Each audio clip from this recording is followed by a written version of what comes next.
Bonjour à tous et bienvenue dans ce 24e et dernier épisode de cette série de l'été. Oui, c'est déjà la fin de notre tour du Brabant Wallon et c'est Mont-Saint-Guibert qui aura l'honneur de fermer la marche. Je trouve ça très bien, Mont-Saint-Guibert, c'est rural. Pour moi, j'ai toujours vécu ici, alors je ne voudrais pas partir d'ici. C'est un village convivial où il se passe des choses, pas trop, mais des petits concerts, le marché du vendredi. Et si c'était ça le plus important finalement, se sentir bien chez soi sans forcément expliquer pourquoi?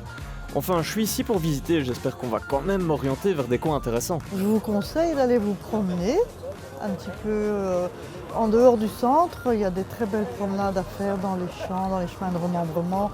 Il y a de très belles vues. Ce qui est très joli, ce sont toutes les petites rivières, le long de l'Orne, le Nil.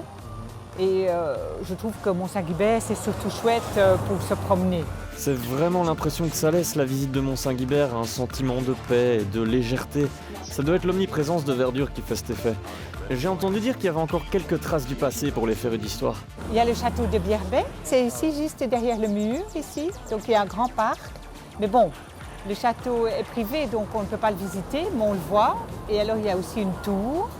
Mais je ne sais pas de quand date la tour exactement. C'est pas la seule tour du coin à regarder, j'en ai déniché une à Corbet, la tour des Griffons. Bon, des griffons, il n'y en a pas des masses, juste quelques pigeons sur le toit, mais la majeure partie de l'édifice est d'origine. On parle quand même d'une tour construite autour de l'an 1200. Quand je vous disais que c'est vraiment un village convivial, regardez ce tout petit marché dans le centre. Donc derrière vous avez le petit marché de Mont-Saint-Guibert, qui est en fait une initiative citoyenne qui a démarré aux alentours de 2016 et qui a été, donc la volonté c'était de faire un marché convivial et hebdomadaire. L'idée aussi c'est de promouvoir des produits qui sont locaux, ou bio, ou des choses qu'on ne trouve pas forcément dans les commerces aux alentours.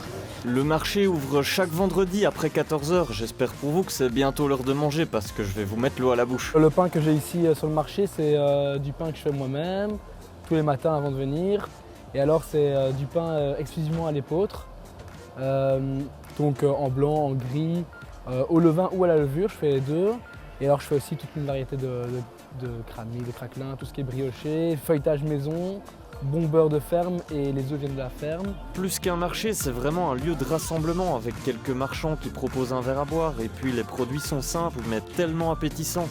Du poisson tout frais, des pâtes maison et du fromage. Que demande le peuple?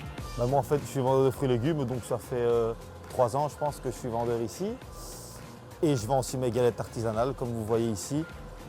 Donc j'ai commencé avec la galette vanille qui est ici.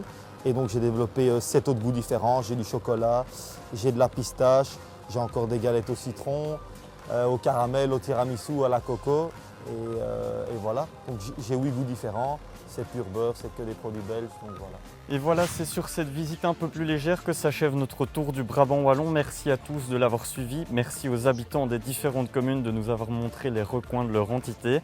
Il est maintenant temps pour moi de rentrer et peut-être pour vous de faire le tour de ces communes.